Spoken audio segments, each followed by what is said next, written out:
That went okay. It wasn't my best. I'll be honest with you. Well, that's because we got off of a plane 2 hours ago. Yeah, I'm so tired right now. I'm so tired. Can you put this part in the beginning? Oh, yeah. Everything I said today makes no sense. But I'm also glad that like we didn't wait until the original plan, which was do this 5 hours after we got off the plane. No, because now we're good. Well, you have to edit this. Oh, I'm not starting this till tomorrow. Tell me about your favorite roller coaster from this weekend. Oh, Cameron. my God, dude. Goliath is so fucking awesome. I love that thing.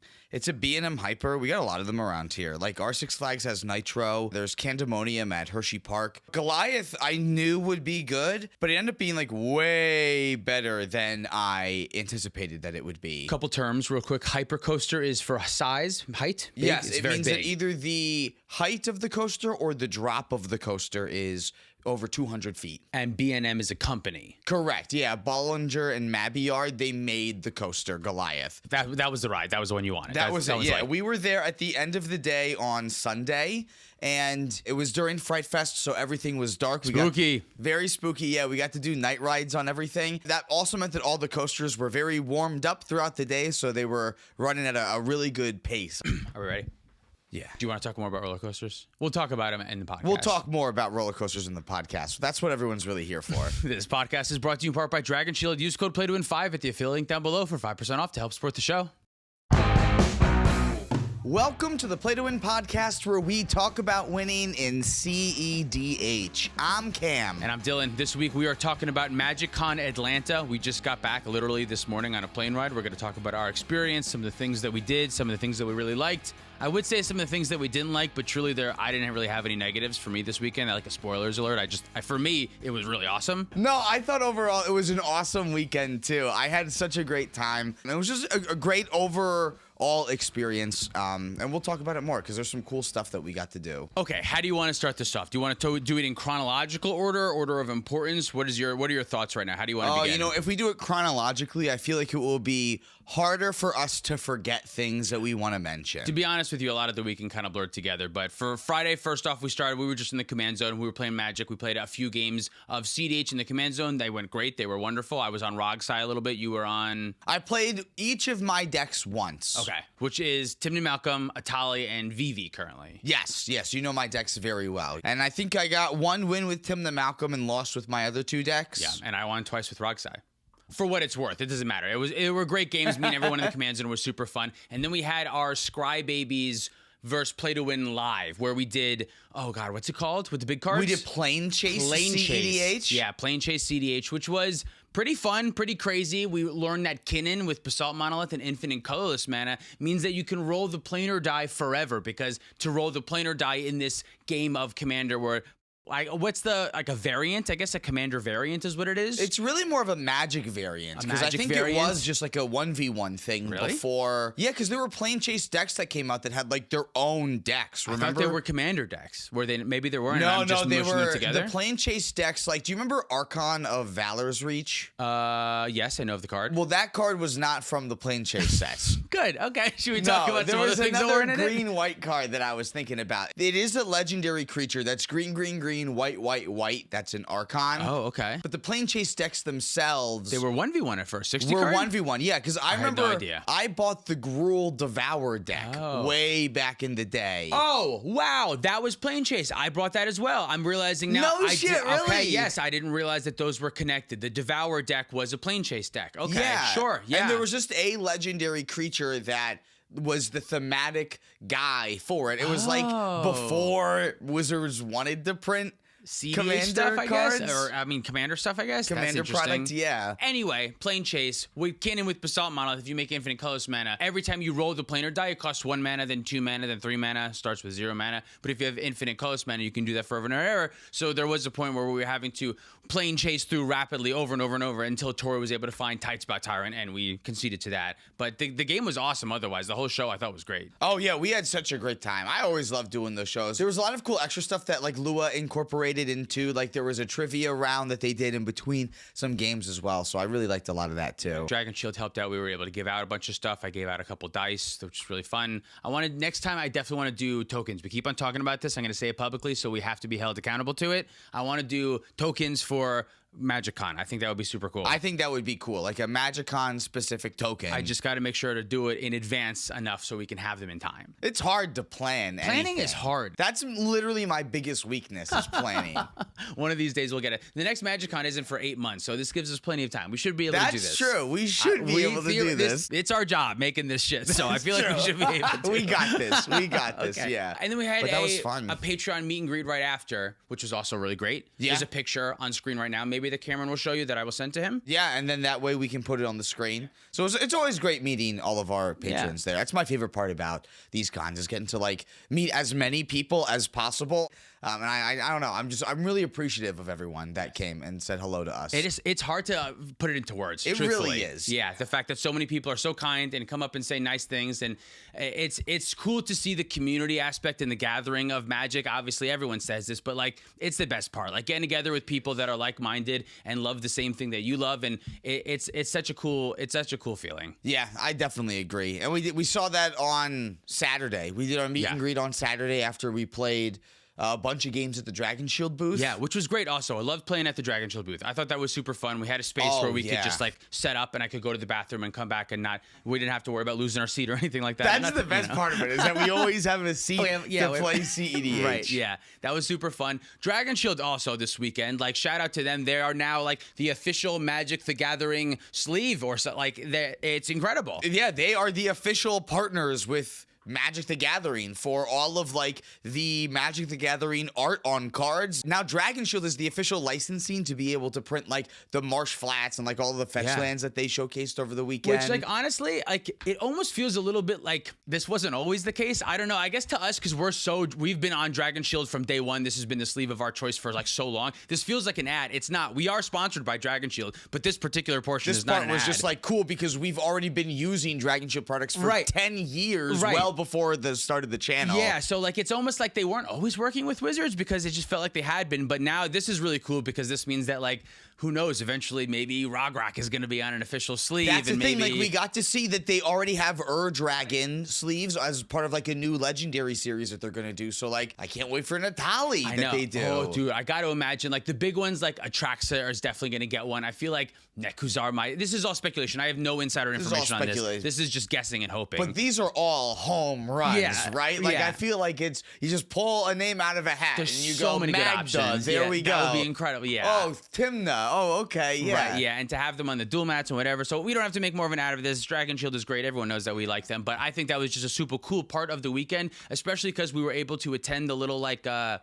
launch party. The launch for party. It. Yeah, the launch party for them to reveal this information. So we got to post over on Instagram. More ads. Look at this. You can follow us over on Instagram if you want to have the behind the scenes stuff. It's Play to Win MTG at Instagram, I think, or something. I was going to say gmail.com.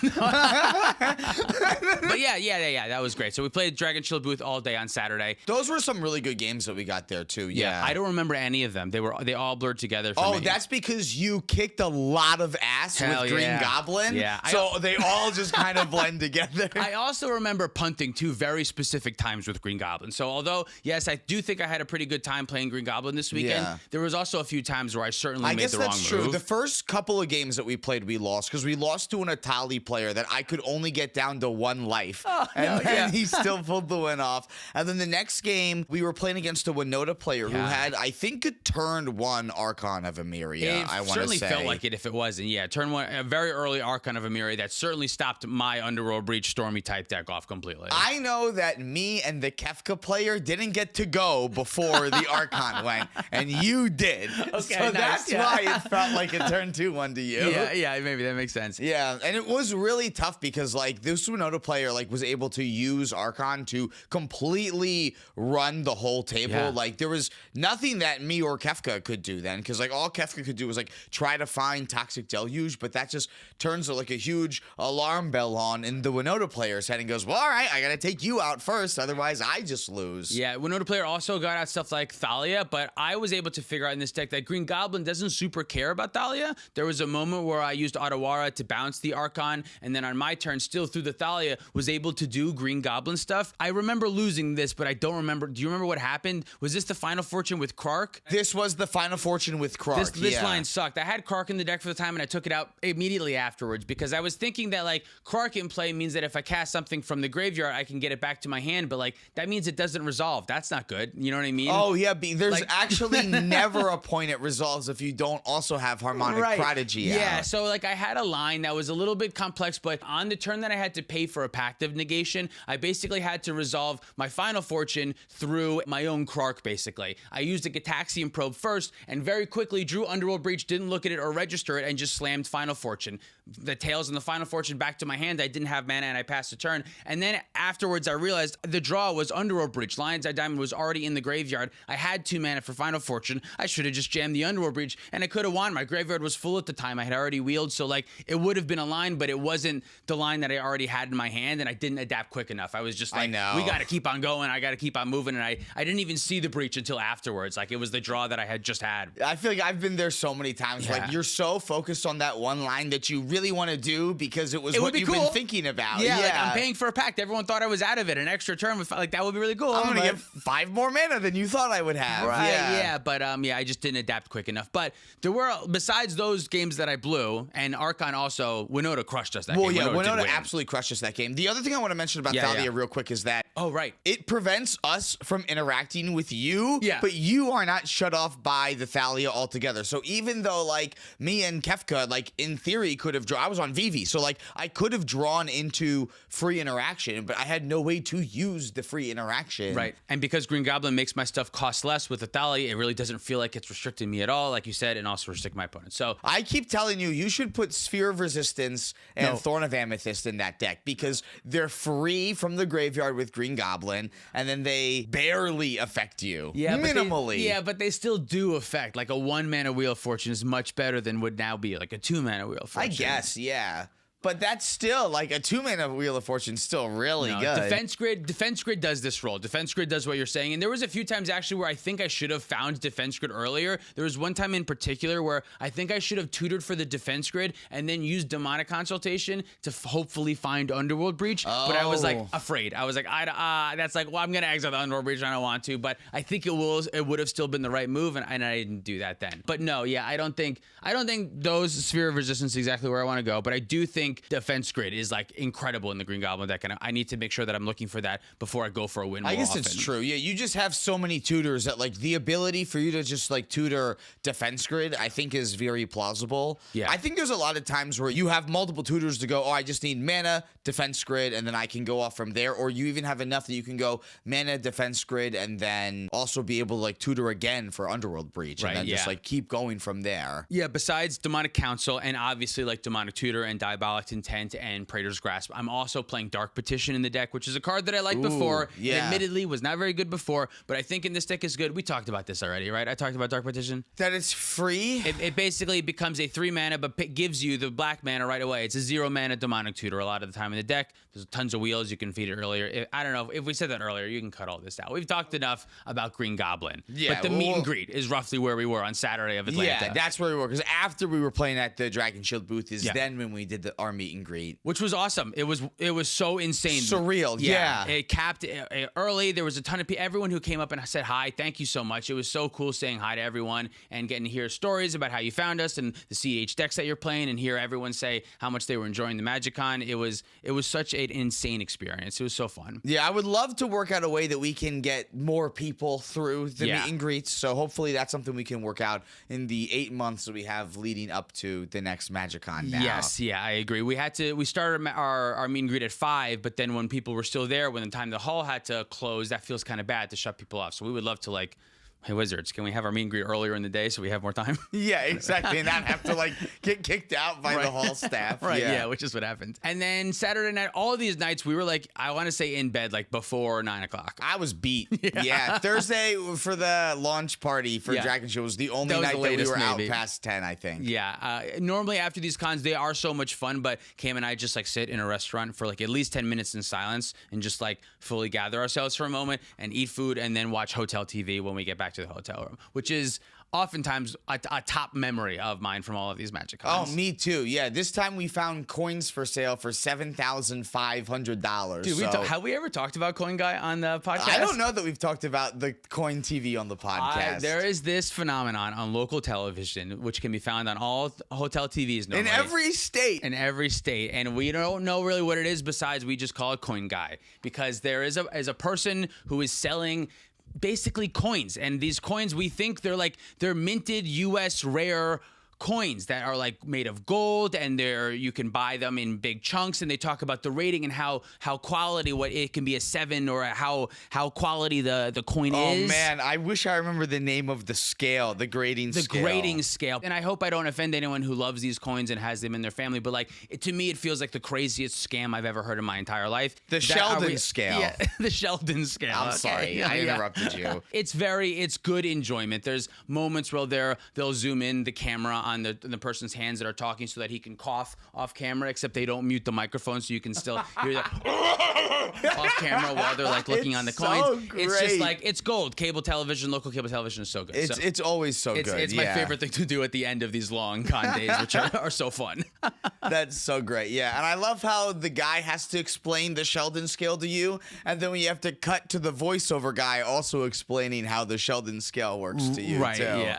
And I found out this time too, the coins that are the perfect mintage at 70, they actually print specifically to box them and sell them to you on TV. Oh. Like, they're not ever in circulation. Like, they made 100 of them to specifically sell for $7,500. So and I guess Coin Guy has maybe a deal with the government for when the government makes these coins or something. Are they actually government coins, or are we just assuming that because they're patriotic and official? They have to be government coins, right? Because they're like $100 coins. They're like currency normally, which is the most confusing thing, is that it's $100, but I'm spending $7,500. Yeah, and it's like several and payments. I shouldn't come. This is just a grander scale of me buying a City of Traders this weekend. We were making fun of these coin people buying coins. We're like, that's so stupid. Anyway, let's go buy $200 Magic cards. Anyway, I have to put it in a sleeve to protect it. Yeah, we're laughing at their protection on their coins. And we're like, yeah, I'm double sleeving my deck for tomorrow. Anyway, I would like that Judge promo right there, please. Yeah, but okay. So then Sunday. Should we talk about Sunday a little bit? Sunday.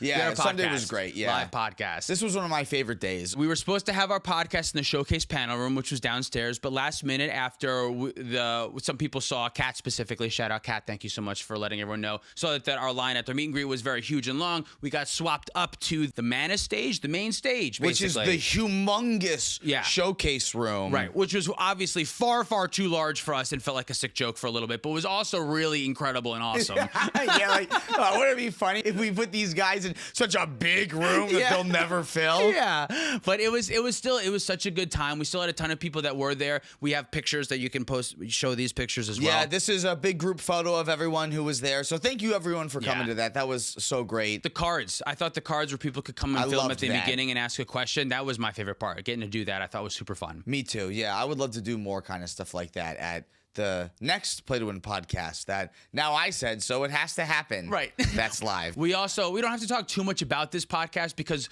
we hope that we're going to have a recording of this podcast that can be an actual podcast here for you at home to listen to. And then that way, just in case you weren't able to come to MagicCon, you'll still be able to hear what we had to say about all of the things that they unveiled at MagicCon for 2026. There was one card we didn't talk about that we didn't see that was unveiled because I think it was unveiled maybe while we were going. As we were talking about things that they were previewing, which is ultimate funny. Which especially funny because I think this is a CDH card. This is actually probably a good card. It's the best card out of all of the ones that we talked about, I think. Yeah, pretty close too. Okay, let's take a pit stop and talk about that one. Yeah, so let's talk about Jean-Emmanuel Depraz. I'm sorry that I mispronounced it, and whichever one of them is correct is the one that I actually said. He's the world champion XXIX. He's got his own card now in Magic, and this is the Formidable Speaker. This is 2 and a green for a creature elf druid that's a 2/4, and when this creature enters, you may discard a card. If you do, search your library for a creature card, reveal it, and put it into your hand, then shuffle. And for 1 and tapping it, you can untap another target permanent. This card's awesome, I think. And no one ever saw Fauna Shaman ever again. It is nice. It just gets a one-shot of Fauna Shaman right away, which is really cool. It's 3 mana, not 2 mana, but Fauna Shaman to do it is 3 mana over the course of 2 turns, right? And an extra green for what it's worth, too. Fauna Shaman's kind of a, we don't see Fauna Shaman actually played in CDH, but this might see play because you don't have to wait. This is just a tutor right away. 3 mana to go basically search your library for any creature and put it into your hand. You have to have another card in your hand, but that shouldn't be too hard, I don't think. Just having a card, right? Like Fauna Shaman and Survival required you to discard a creature specifically, so it just upgrades a creature that you want. But this can upgrade an extra land, spell snare, because you accidentally put that card in your deck and you were like, oh shoot, well at least it can be discarded to go find me something better. Fair, yeah. I don't know, true, right? Yeah. Like there's so many scenarios where like there's a card that you don't want in your hand that can easily be upgraded into a bunch of cards that we can just list. But what I think this is going to be sweet with is because it untaps Gaia's Cradle specifically, Ouroboros Breeze Caller is going to be like one of the key things I'm going to want to find with this creature. Yeah, perfectly. What is the untap? It's for 1 mana, tap it, and what does it do? You untap another target permanent. Another target permanent. So this untaps Gaia's Cradle, but it also untaps Bloom Tender. So it just doesn't untap itself. Okay. And it's a 2/4? It's a 2/4. 2/4 is huge. It's huge. At 3 mana especially. That's a really great butt. So that way you can protect yourself if, like, I don't know, maybe if you're in a Tezzeret deck, I don't know, maybe you want to protect your Tezzeret. This does a great job of doing something like that. It's not going to get Bowmastered. So it's essentially like having another...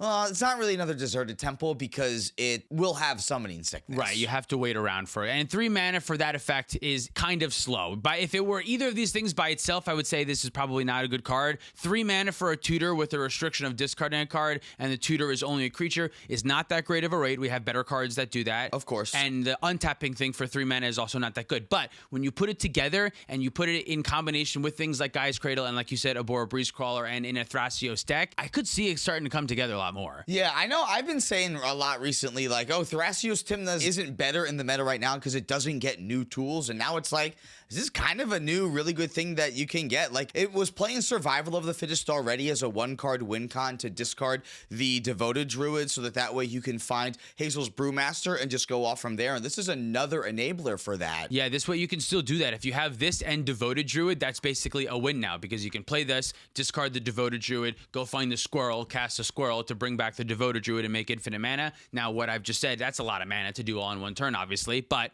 it's another way to get there. But even if you just like set it up a little bit, it then helps make you more mana by like untapping an Ancient Tomb, right? At the very least, right, to be able to get your Brewmaster combo going from there. Yeah, and even if it is like a little bit like foreshadowed, if you use it and you discard the Devoted Druid and you go get the squirrel and like you untap and someone has removal for your squirrel, but you still have this thing left over that can untap your Gaia's Cradle and make you more advantage afterwards. So yeah, I think there's a lot of upside to this one. Yeah, I think so too. Like you said just now, I like that even if you whiff, you're still set up to be in a great spot. Right, yeah. It doing 2 things is insane. It still does what your deck wants to do, even if it doesn't find your win. And also, like, it has 2 powers, so Imperial Recruiter can find it or whatever. Like, there are other things like that. I think that'll end up being relevant with it. So I think this one's a good one. I think this one's gonna see a little play. I don't know that it's an Atali card. Close, maybe, but yeah. It's pretty close. Like, the creature right. that I always want to get is Treasonous Ogre. Right. Or if I'm in a scenario where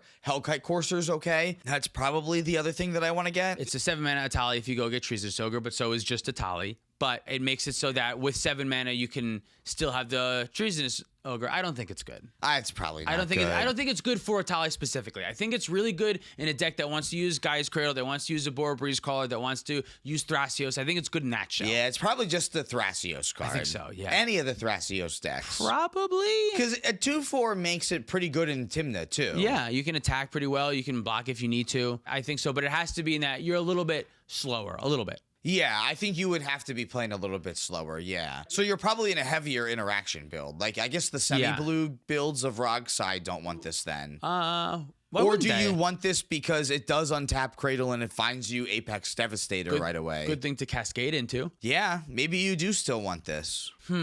Yeah, why wouldn't you want this? Why wouldn't you not want this? I think if I was playing Gaia's Cradle on Thrasios, no matter what, I think I would try this card and then maybe cut it later on if it's no good. I think so too, yeah. What did we rate it? Early without seeing anything else, without seeing it play at all, I think this might be a 4-ish. I think this might see play in tier 1 decks, but only in certain types of them, not every single deck. Not every single green deck. That's true, yeah, but just not like every single green deck. In every single deck that fits into that archetype, that Gaia's Cradle archetype, I think this is worth trying in. Yeah, and that archetype's just so strong, and there's like 3 decks that are that archetype with just Thrasios at the helm. Yeah. I would think it probably caps at a 4.5, but I think it's going to see a lot of play. You're probably more correct around 4, but I think at its peak, it's probably going to be up at like a 4.5. Cool. And then Sunday, back to MagicCon Atlanta. Yes, back to MagicCon Atlanta. After our podcast, which I thought was really great. Thank you again, everyone who came. That was incredible. I hope we can do more podcasts like that in the future and do, I don't know, cooler stuff. Bigger things with them. Now that we know that the Mana stage could be a place that we could be at now, maybe we got to ramp these up then too. Yeah, do something cool with them. I felt bad because then the Commander at Home went on right after us, like and a I whole saw stage. the whole tables and like this big like shelf with like trophies on it, and I'm like, oh man, we had no cards. We had no cards and like water bottles and an iPad that we left there. That we left there. Had to go back and get the next day. Oh my god, I was so embarrassing too. Oh boy. Oh man. And then Sunday after that, we had CDH Learn to Play in the Creator Central. Yeah, which is really fun. This was really fun. This is where you kicked some more ass with Green Goblin. Yeah, I don't want to talk too much about Green Goblin because I feel like we've been doing it a lot recently. And Green Goblin, at this point, I don't think has even won on the channel yet. So I feel like I'm like blowing a lot of smoke up a deck that I haven't really shown you that it's good yet, but I think it's something. I think it's good. Hopefully, yeah, only seeing is believing. Only seeing is believing. So I hope to get some good wins with it in the future. So we don't have to talk more about Green Goblin, but yeah, I think the deck is really good. We did get to see a lot of other cool decks though too. Yeah, we got to see Rocco this weekend. Ketchamos we got to see this weekend too. There was Naya Dargo with Sadar, which was really strong. I felt. So it was Yoshimaru Thrasios. I saw some Rogsai. I saw a lot of Kefka. Was really cool. A lot of Kefkas too. Yeah, Kefka's been very popular. I signed so many Atalis this weekend too. A ton of Atalis, ton of food chains. I saw a lot of Kinnins. There's always lots of Kinnins. Always lots of Kinnins. That's it? That's it. Then we went to Six Flags on Sunday night. Then we went to Six Flags. Yeah, wrap it up with some Six Flags stuff. We already talked about Goliath. Was your favorite coaster? You went on that one twice. Yeah. What were rate the other ones that you went on? Oh, that's a great. Yeah. So I didn't get to go on all of them because of limited time, and I also could not find some of them either. Yeah, we couldn't find Batman. Couldn't find Riddler Mindbender either. The coasters that we rode, we got 7 credits in. You have these in spirit now. I did not ride any of the rides. I waited for Cameron with French fries afterwards. I was like, good job. Did you have fun? Yeah. He was like, yeah, it was great. This one had these. Blah, blah, blah. But yeah, so Goliath was the best one, I think. Followed by Twisted Cyclone. That was the first one that I went on. That was the wooden one with the steel track. Right. RMC'd. That one was really good. Then I think the Great American Scream Machine was probably my next favorite. That's an old wooden coaster. Yeah. That's an ACE landmark. What's that? The American Coaster Enthusiast Is that organization. Like a brand that makes the roller coaster? Or? No, that's just an organization of super coaster fans. And why are you saying their name right now? Because they landmarked that coaster as a historic coaster. Historic being that like it's impactful or really like it's impactful in coaster history. Yeah, it's massive for what it is. Like our comparison, Thunderhawk. Okay. Thunderhawk is also an ACE landmark coaster. It's the same kind of wooden coaster, but like if you remember seeing the Great American Scream Machine, it's way larger in scale. The airtime hills still hit really good. I had a surprisingly great time on that ride. That was definitely my third favorite. Followed by Daredevil Dive, which was a Gerschlauer Eurofighter, which was pretty good. It was pretty good. Yeah, the first drop is great, and then the rest of it is like. Is this the one that's like a 93-degree drop? Yeah, it's got like a big. It's the only photo I took of like the whole weekend was just this hill. It is cool to look at. That hill is kind of crazy. It is, yeah, and going up it is fun too. Especially the crank from down below. The crank is so obnoxiously loud, and then goes completely silent when you flip over. So there's like a moment where no one makes a sound before everyone starts screaming. It's kind of crazy. It's so funny how like the dramaticism of it all. Yeah. All right, so then after that, I'm gonna say Oh, God. I said Twisted Cyclone already. Now we got some only okay stuff then. I'll say Dalonega. Dahlonega. This was the mine train where there were a bunch of kids yelling 6-7 when I came off and asked you what that was about. And I had to feel 1,000 years old and try to explain it. Yeah. That one was, that goes at this placement because I was surprised that there would be 3 chain lifts. It was just very long. Okay. It's not great. It was just long. Yeah. Then I'll go with Georgia Scorcher, which was the stand-up coaster, which was definitely better than I thought. You stand up the whole time? You stand up the whole time. Wow. Like supporting yourself or you're strapped in? No, you're still strapped in, and like you can like lift your legs up and kind of use it as a seat, but like it's designed to be stood on. Are you heel to the floor? Heel to the floor. Heel to the floor standing. Interesting. Okay. They suck. There's never been a good stand-up coaster. Although there's one in Orlando now that's supposed to be good, but it's because it's a surf coaster, which is way different, where like the seat moves with you.